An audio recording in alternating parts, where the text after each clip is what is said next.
আমি কোনো দুই নায়িকার সাথে ছবি করবো না, এটা শাকিব খানকে আমি অলওয়েজ বলে দিয়েছি। গুঞ্জন যেহেতু ওঠে কিছু ঘটে, এজন্যই তো সবাই অভিনয় শিল্পী, তো সেটাই শাকিব খান প্রমাণ করছে যে সবাই অভিনয় করতে পারে।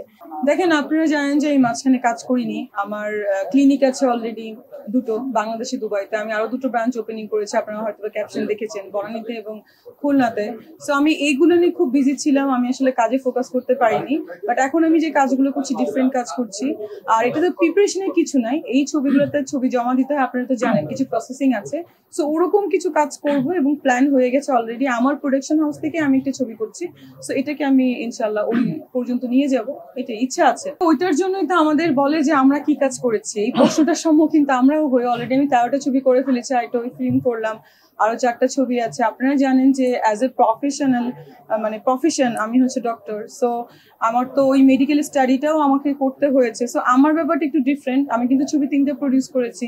তো এইসব আসলে কিছু মানুষকে দেওয়ার জন্য আসলে আমিও যখন আসি তখন আমিও অনেক প্রশ্নের সম্মুখীন হই, ও কি কাজ করেছে, ও এরকম এরকম আমাকেও অনেক দেখি, আমি ট্রোলিংটা তো দেখি, অনেক ক্যাপশন যায় বা অনেক কি বলে এটাকে, অনেক কমেন্ট করে, রাইট, অনেক কমেন্ট করে। তো এগুলো আমিও বিব্রত বোধ করি, ঠিক আছে। বাট একটু আমার মনে হয় সিলেক্টিভ বেছে বেছে দেওয়া উচিত আসলে অ্যাওয়ার্ডটা। আর আসলে এখন অ্যাওয়ার্ডের ব্যাপারটা কি হয়ে গেছে, মানুষ তো নর্মালি কোনো আর্টিস্টকে দাওয়াত দিলে যায় না।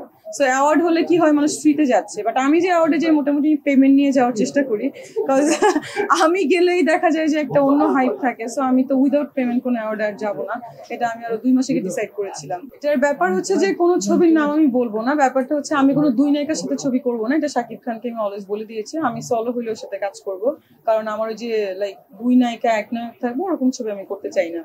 আর গুঞ্জন যেহেতু উঠেছে সেটা তো অবশ্যই দেখতে পাবেন। আমি গুঞ্জন যেহেতু উঠে কিছু ঘটে, এজন্যই তো রটে, ব্যাপারটা মাথায় রাখা উচিত। না দেখেন, কারোর সঙ্গে কারো তুলনা চলে না। যেমন কি বলে, শাহরুখ খানের সাথে যেমন সালমান খানের তুলনা চলে না, সেরকম কারোর সঙ্গে কারো তুলনা চলে না। কারণ এক একজন এক এক অ্যাঙ্গেল থেকে, এক একজন এক এক রকম দেখতে, অ্যাক্টিং প্যাটার্ন একরকম।